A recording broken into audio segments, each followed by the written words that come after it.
Welcome back my new blog. જય માતાજી, જય શ્રી રામ. તો ફરી એકવાર મારા લોંગ વિડીયોમાં તમારું બધા સ્વાગત છે. તો બધાને જય શ્રી કૃષ્ણ, જય મુરલીધર, રાધે રાધે અને જય મા મોગલ. સિઝનના છે ને છેલ્લા લાડવા છે આજે ઝાપટી જ લેવાનું છે. અરે કહેના ક્યાં ચાહતે હો, કારણ કે હવે છે ને 1-2 દિવસમાં કમૂરતા બેસી જાય એટલે પછી મહિનો 1.5 મહિનો સુધી છે ને ક્યાંય મેળ નહીં આવે જમવાનો. તો જમતા આવીએ ને પછી વિડીયોને કન્ટિન્યુ કરીએ. તો લેટ્સ ગો. ચાનો મેળ પડી ગયો, હવે માવાનો મેળ કરવાનો. ચાનો મેળ કરી લીધો તો માવાનો સિઝનના છેલ્લા લાડવા ખાઈ લીધા ને હવે છે ને 1-2 દિવસમાં કમૂરતા બેસી જાય. 1 મહિનાનું વેકેશન આવી છે, ક્યાંય લાડવા ખાવા મળશે નહીં. ખાવા હોય ખાઈ લઈએ. હા, છેલ્લા લાડવા છે.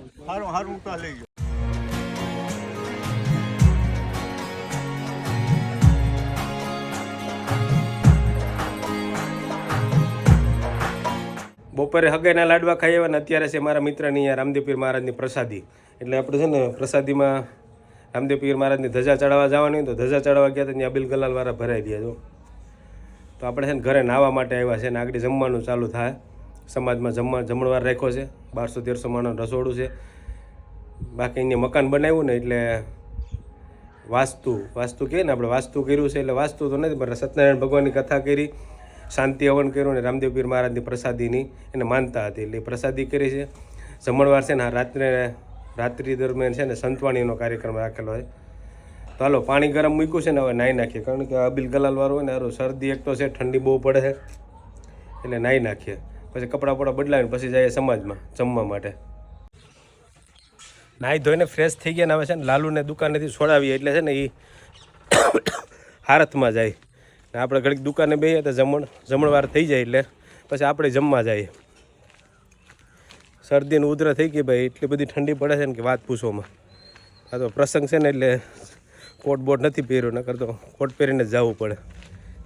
પણ હાજે ભજનમાં જાવ ને તો કોટ પહેરવો જ પડશે. નાવાના તો ટીકડા લેવા પડે 2-3 દી એકવાર નાહી.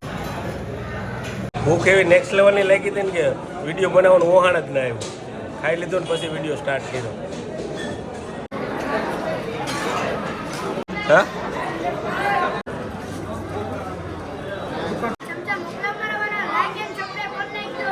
ફાઇનલી નીકળી ગયા ઘરેથી ને આજે રામદેવ પીર મહારાજની પાઠ પ્રસાદીના નિમિત્તે સંતવાણીનો આ કાર્યક્રમ છે.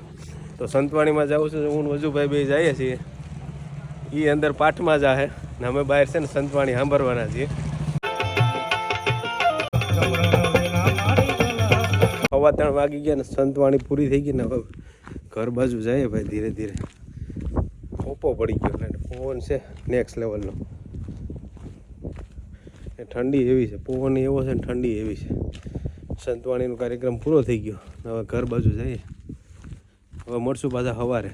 ધી નેક્સ્ટ ડે નાહી ધોઈને ફ્રેશ થઈ ગયા છે ને આજે ભાઈ સંતવાણીમાં હતા. આજે પાઠ પ્રસાદી મારા રામાપીર બાપાની સંતવાણીમાં ગયા હતા. તો 3-3:30 જેવું થઈ ગયું હતું એટલે બહુ ઉજાગરો હતો, મોડું ઉઠાણું. નાહી ધોઈને ફ્રેશ થઈ ગયા ને હવે જવું છે દુકાને. તો કોમેન્ટમાં છે ને જય રામદેવ પીર લખવાનું ભૂલતા નહીં. દુકાને જઈ એવો દુકાને ગયો ને તો કામ સીંધી દીધું કે હાલો છે ને ઘીંગરા ભરવા જવા છે વાડીએ, મારી બેનની વાડીએ. એટલે ઓલા પટપટિયાનું હોય ને ઓરો ને એવું કરવું હોય ને તો એમાં આગ હરખાઈ લાગે છે ને રીંગણા હારા શેકાઈ હતું. તો દુકાને ગયો ભેરું સીધું કામ સીધી દીધું એટલે પાછું ગાડી લેવા આવવું પડ્યું. તો ગાડી લઈને મારી બેને છે ને આડી વાડીએ એ પટપટિયાની પોટીઓને એવું બધું લેવા જવાનું છે, નારિયેળીનું હોય ને. ચાલો લઈ આવી.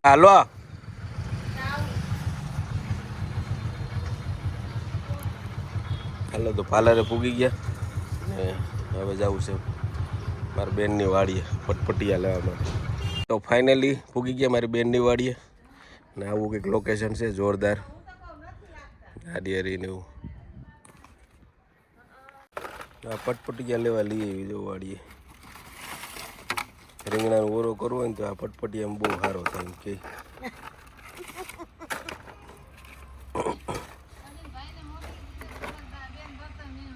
હા,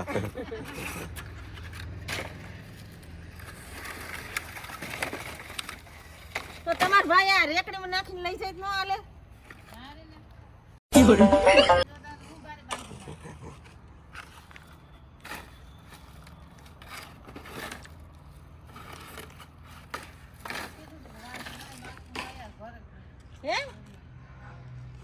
એ બાસકુ નથી લઈ જવી, આ ભલે ને ભારી બાંધ લઈ.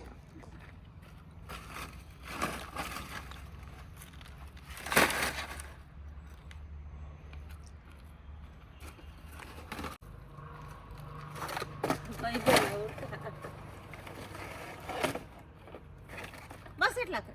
બસ છે ને દેશી ચૂલા ઉપર રોટલા બનાવે બાજરાના. પટપટિયા પુગાડી દીધા ઘેરે. ગુજરી છે ને એટલે દેકારો છે એકદમ. ત્યાં જો ને ધડબડાટી બોલે ને અવાજ આવે જોરદાર. બાકી આજે હું ફ્લોટે આવી ગયો છું. ફ્લોટે છે ને પાણી આવવાનું છે એટલે નળી આપણે છે ને નળીનું સેટઅપ ગોઠવી દીધું છે. પાણી આવે ને એટલે કેરમાં સીધું પાણી જાય. ત્યાંથી એક આ નવો ક્યારો કર્યો છે. એમાં લસણ વાવ્યું છે. લસણ છે ને અત્યારે આસમાને પૂગી ગયું. 400 રૂપિયાની આજુબાજુ છે. અહીં ગુજરીમાં મળે 280 અને 300 રૂપિયાનું એનું ગુજરીમાં મળે. સારું લસણ લેવા જાય ને તો 400 રૂપિયા. સિટીમાં 400 રૂપિયા છે. આપણે ગામડામાં હજી 280 અને 300માં ને મળે છે. એટલે જ આપણે વાવ્યું છે. જે કાંઈ આ ક્યારામાં વાવ્યું આ વાવ્યું છે. અહીં પાછું થોડુંક વાવી દીધું. રીંગણી મસ્ત થઈ ગઈ છે. દાણા ભરાવા માંડશે હવે. મસ્ત તુવેરી થઈ ગઈ છે. ધાણા મસ્ત થઈ ગયા. આ બાજુમાં મેથી છે, પાલક છે પણ સારી ઈયળ છે ને બહુ ખાઈ જાય છે. એ ડુંગળી મસ્ત થઈ ગઈ છે. અહીં પાલક છે. પાલકમાં ઈયળ હોય કે શું એમ કાણા કરી નાખ્યા જો. મેથી છે ત્યાં 6 રીંગણીના છોડવા છે. પાંદડી થવા માટે નાની છે હજી. જ્યાં ફોલાય નહીં ને શું છે ઓલું પ્લાસ્ટિક જેવું પાડું ઉખડે ને આમાં છે હજી ના ઉખડે. થોડીક મોટી થાય ને પછી. બાકી હવે પાણી આવે ને એટલે પાણી છે ને વારી લઈએ. ઘરે તો આવી ગયું છે. હવે ત્યાં જાહે ને એટલે અહીં આવશે. ચાલો પાણીની રાહ જોઈએ છે. બાકી ગુજરીમાં છે ને ધડબડાટી બોલે છે. આજ ગુજરીમાં નથી જવું. તમને સારી લાગે કોમેન્ટ કરી દેજો. ને તમે બહુ સપોર્ટ કરો છો ને વધારે સપોર્ટ કરો એવી આશા રાખું છું.